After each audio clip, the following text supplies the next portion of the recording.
Does everybody know about the proposed wind farm in Kennewick, Benton County? We're all aware of that. I wrote an editorial on an op-ed on Sunday, which I'm going to put into the chat here. I just stuck in there if you hadn't had a chance to see it.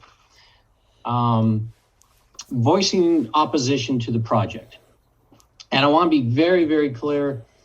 It's not opposition to the people necessarily that support the project or want it there. In fact, if you are a farmer on the land that Scout Energy out of Colorado wants to put one of these turbines on, this is a good deal. And you absolutely cannot begrudge those folks that at all. I do have an issue with some of the characterization I've heard at last night's environmental facilities meeting out of Olympia, public meeting, where it was asked, who if you don't own that land, what right do you have to take food off of people's table to save your scenic landscape? I thought that was a little over the top.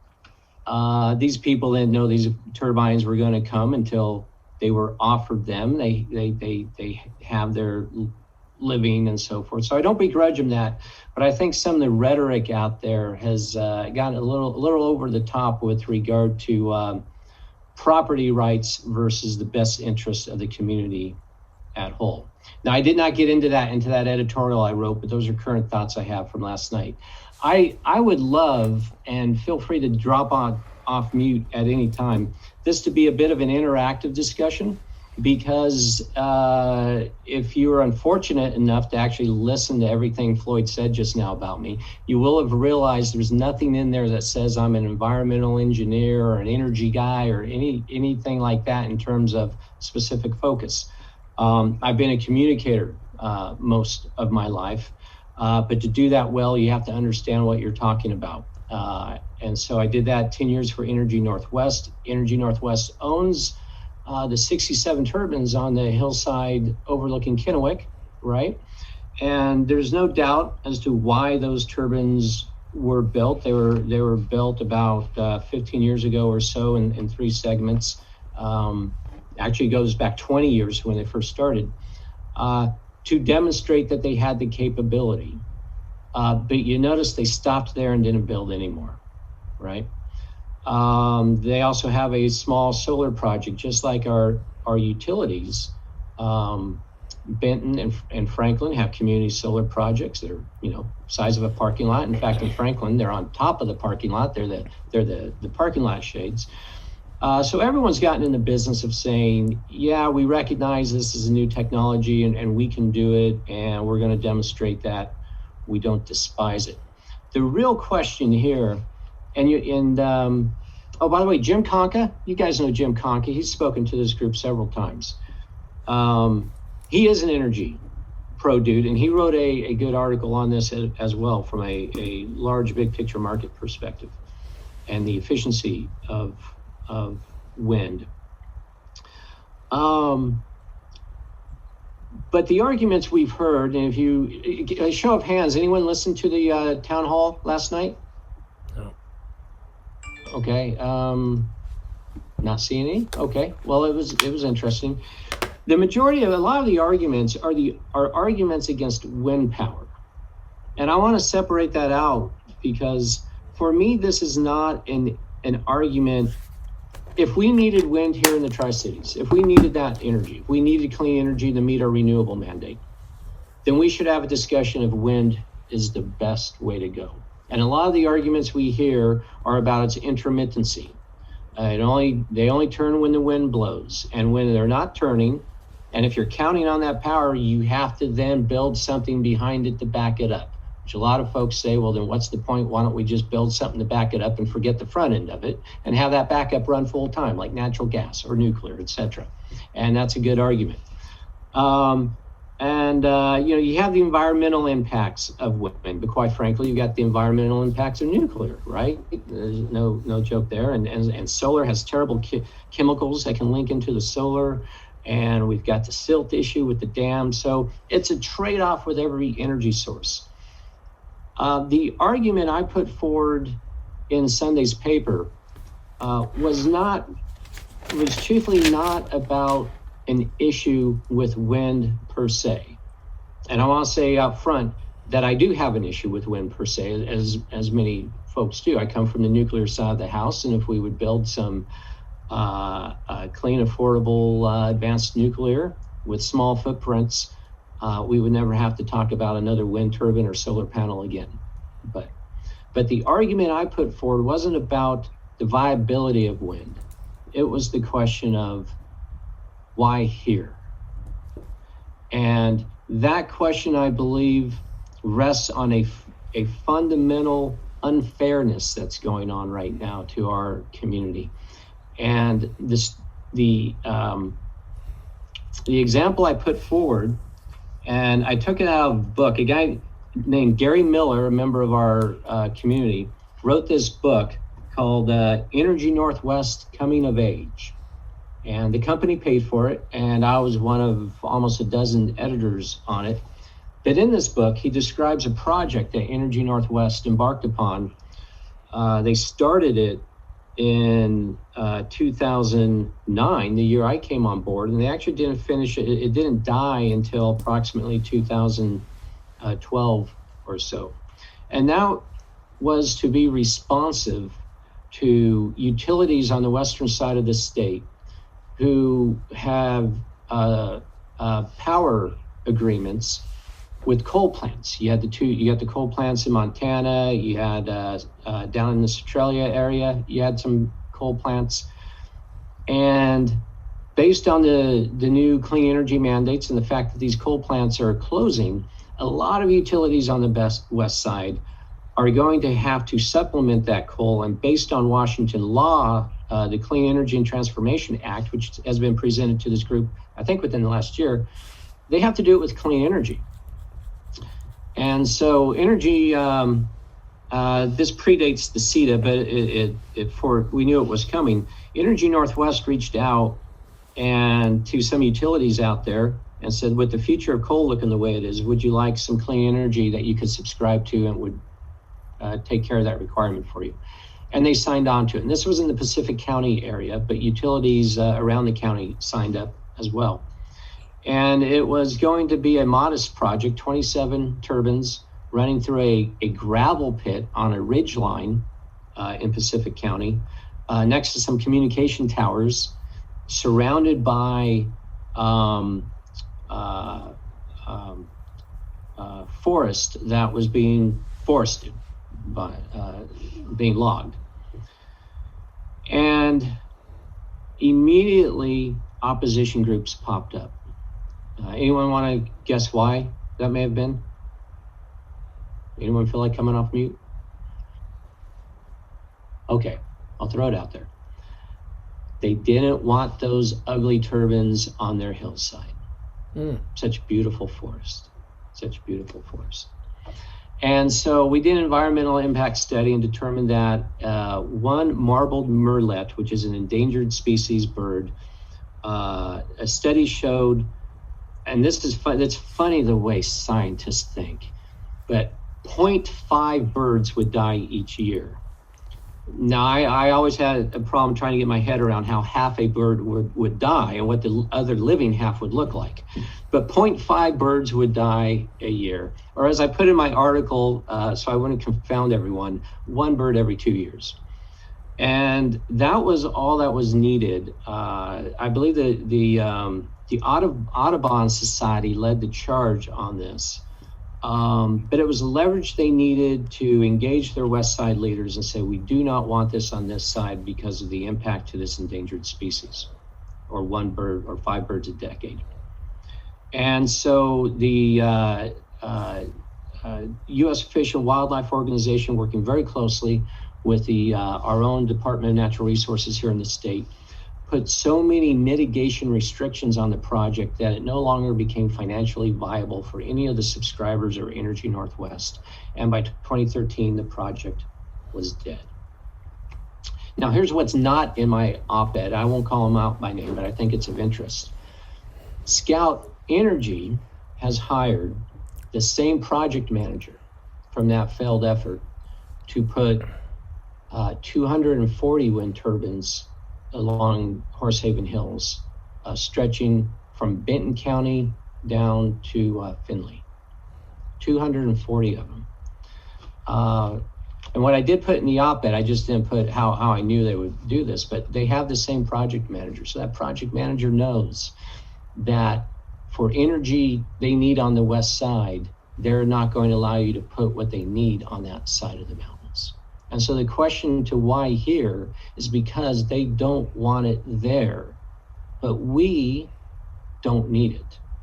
Benton PUD is some 93% clean energy, well above the requirement that Jay Inslee put into place a year and a half ago.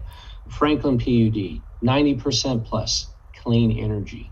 We need no clean energy here in the Tri-Cities area. But as the Herald, I think, for you Herald readers, you may have seen, they did an editorial recently. They caught the leader of a Democratic group on the from the Seattle area, posting a picture on his Facebook of the hillsides here, of basically our scenic land. And from a west side, living in a forest your whole life perspective, this Democratic group leader wrote, "Why on earth would anyone have an issue putting wind turbines there?" It's already a desolate wasteland, right? That's our countryside they're talking about. Now, some of you get this. I get this. I moved here from Northern Virginia. Well, honestly, when I landed at Pasco, I thought if the moon landings were faked, I knew where they shot them. And it takes when you come from such a green and beautiful place, it takes your eyes a while to get accustomed to a not so green but beautiful place. And it took my eyes a couple months. It took my wife's eyes about 3 years to get accustomed to the fact that we're no longer in the forests of Virginia. But that is a West Side attitude. Why would we destroy their scenic ridgelines when we can put it out here where there ain't nothing anyways worth looking at, where we've already got a nuclear waste dump, right? Where all you've got is tumbleweeds. And I truly believe that is also, unfortunately, the approach many of the suits in Olympia on the Environmental Facilities Council, and eventually this will go to the governor for his decision. I unfortunately believe that's the way many of them look at our beautiful environment here as well. So that was the point of my op-ed. It wasn't about why wind energy is bad or good. I do believe it's inefficient and kind of a waste, but that's my nuclear bias. But it was why here? And the simple answer is because they don't want it there. And that is not a good enough reason for us to host this power source that they must have to fill their requirements, but doing it simply because they don't want it on their side of the mountains. That is unfair. Now, the project manager I know knows this, and so he also a former Energy Northwest employee, and I'm sure his logic was, hey, we've got 67 turbines right here on the side of the hill, placed there by a local company. What's 240 more? These folks will embrace it. And I think they're finding that that's actually not true. We are not embracing it. Before I go further, we have about 8 minutes. Are there any questions? I had a comment. Yeah. This morning in the paper, they said the proposal had been pulled by Scout Energy, but they said that the committee that's working it is going to give a report to Governor Inslee. Can it go past what supposedly Scout had done? Did you read that in the paper this morning? Chris, I'm ashamed to say I didn't, and there's a reason I say the word ashamed. Somebody in my client's office this morning said they heard that Scout had pulled the proposal, and before I could say anything, another worker said, "Oh, you heard wrong. They're going strong. There was a big meeting last night," and I kind of agreed with that, and I didn't bother to go check the paper. Have they pulled the proposal? They pulled the rapid consideration proposal and put it on a slower track. Yeah, Right. Okay. It's not pulled completely. It's just slowed. So let me explain that one. Good. Let me explain that. So the very now I'm tracking with you, Chris. The very first thing they announced during the public meeting last night, very first, it was right off their tongue, was that they were withdrawing their request to expedite approval of the process. Now let me point out 2 points here. First off is the issue of why are they requesting approval of the process through EFSEC, the Environmental Energy Facilities Council, in the first place, and not Benton County. Because in their own words, by the way, Benton County could approve this. We could handle everything. And Benton County, by the way, would work through EFSEC. That's how it would work. In the words of Scout Energy, because asking Benton County to do it would be too burdensome on the county for such a large project as this, which I imagine more than a few of you might find insulting as well. It's too burdensome on this. So, yeah, Marjorie, I see you doing the thumbs down there. So they went to EFSEC. Now, I think most of us see that as an in run. I certainly do. And a way to get around a county commission who has already decided that they do not support the project. But so now they're withdrawing it, the expediting, and in their words, out of consideration for the public interest that has since arisen.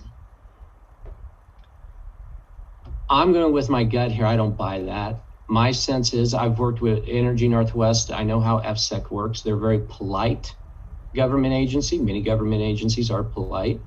And my guess is that EFSEC said, we're not going to approve, on Monday, we're going to disapprove your request to expedite unless you guys want to withdraw it today. Personally, I think that's how that went down, and it turned into a consideration by Scout for our interests. Kathleen. My question is more about attitude between East and West, in that I'm originally from California, where Southern California needed a lot of water and didn't have it, and Northern California had water. And under a guy named Mulholland, Southern California went after Northern California's water and totally drained the Owens River Valley, which was this beautiful valley that was completely decimated and everything died. It was tragic what happened with that. And it was all about this attitude of, who really cares about that. There's not a lot of people in the Owens River Valley, and there's millions of people in the city of Los Angeles. They are the ones that need the water. And I'm experiencing a like attitude here between East and West, where the West side with the heaviest population drives what happens with us over here. And I lived in Seattle for over 30 years. So, and I'm wondering if there's anybody that's working on, oh, by the way, Eastern Washington does count. We have voices. We are valuable and important.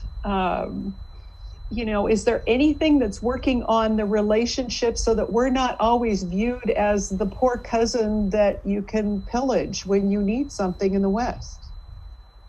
That was my question also. Yeah, I think that rests with our, the accountability for that rests with our elected leaders.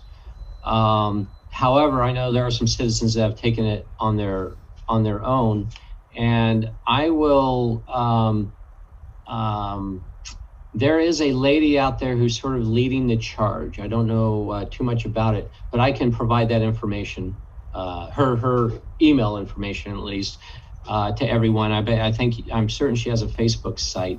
And I know about this because I was courtesy copied by a friend of a huge address list that my article was sent to by this lady. And when I inquired, he mentioned that she sort of is holding the flag and trying to be the leader for the fight against this.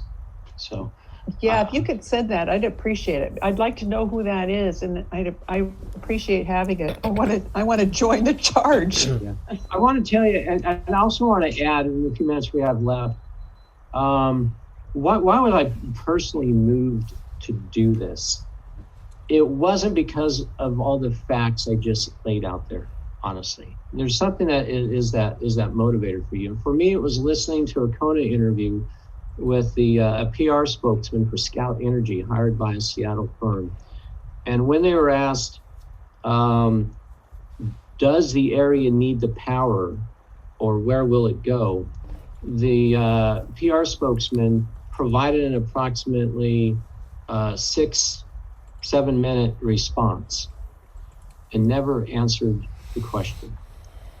And I do PR by trade, and I like to think, every lawyer out there who is a great lawyer hates the idea of the stereotype of the ambulance chaser, et cetera, et cetera. And I cannot stand the stereotype of the spin doctor, when my advice to clients is tell the truth, tell it all, and tell it now. If it's bad, tell it first, and then explain why it's not so bad. And when I hear what I perceive to be someone who is putting my profession in a bad light, in other words, they're spinning it on me, that hits an emotional chord.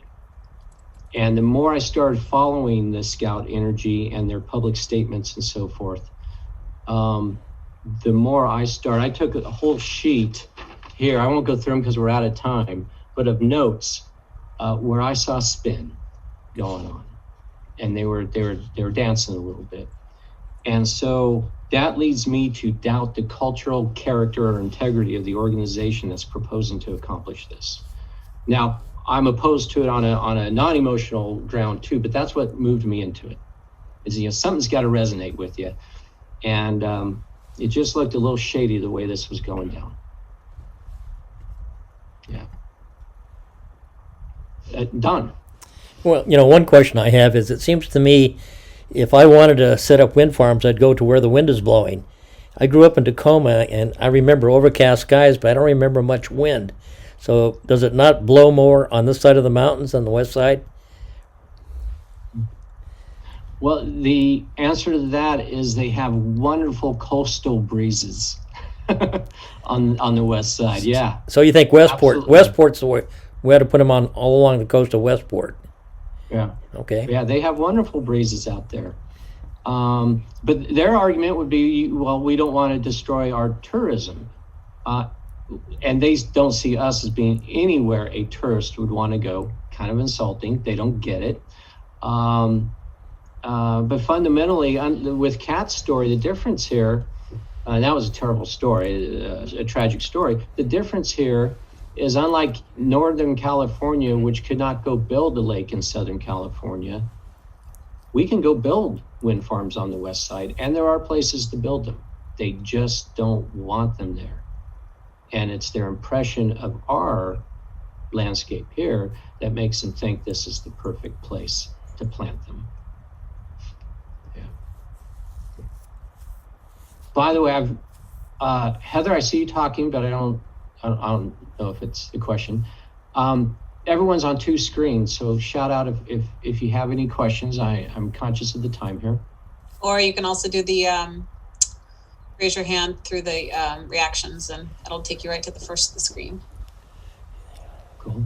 Marjorie? I would really encourage you to write a nice, thoughtful letter to the county supervisor of your choice and let it grow roots on his desk. Yeah. Yeah. Mike? Yes. Mike, how do you think the commissioners are standing right now on this issue? Ben Franklin has, in fact, Bill McKay read a statement on behalf of the Benton County Commission opposing it during last night's EPSEC meeting. If I don't know if anyone was watching, but I was in the chat room, and I'm just going to go off on a side tangent here. If you're ever in a public meeting on Zoom, combining public meetings and happy hour, I don't know if that's a good idea. I did last night, so I wrote a bit in the chat. And one of the things I wrote, that I felt a 2-minute limit given to the chosen representative of Benton County, who's speaking on behalf of the commission, who was speaking on behalf of their conclusion after a public meeting the county had a week or two ago, cutting that person off, I felt there should have been a little more deference to hear an elected leader representing our community speak. Not only was he cut off, but the moderator muted him, did a heavy-handed cutoff, and I thought that was rude, and I thought it was indicative of how our community is going to be treated by a bureaucratic agency in Olympia. Mike, just for clarification, that was Will McKay, not Bill McKay. Oh, Will McKay. Thank you, Joe. Yeah, Bill is on the Kennewick City Council. Will, his son, is the commissioner. Thank you very much. I appreciate that. Any other questions on this? So I guess this is kind of punishment for heckling him off the podium when he came out earlier last year. I say that kind of flippantly, but I think that we have some damage control to do in our community. We do. There is, as one person noted, as Scout Energy noted, there is a great deal of misinformation. However, I believe most of it's coming from Scout Energy, and not in what they're saying, but again, back to my PR statement, in what they are failing to reveal, and what they are not saying, and what they will not discuss.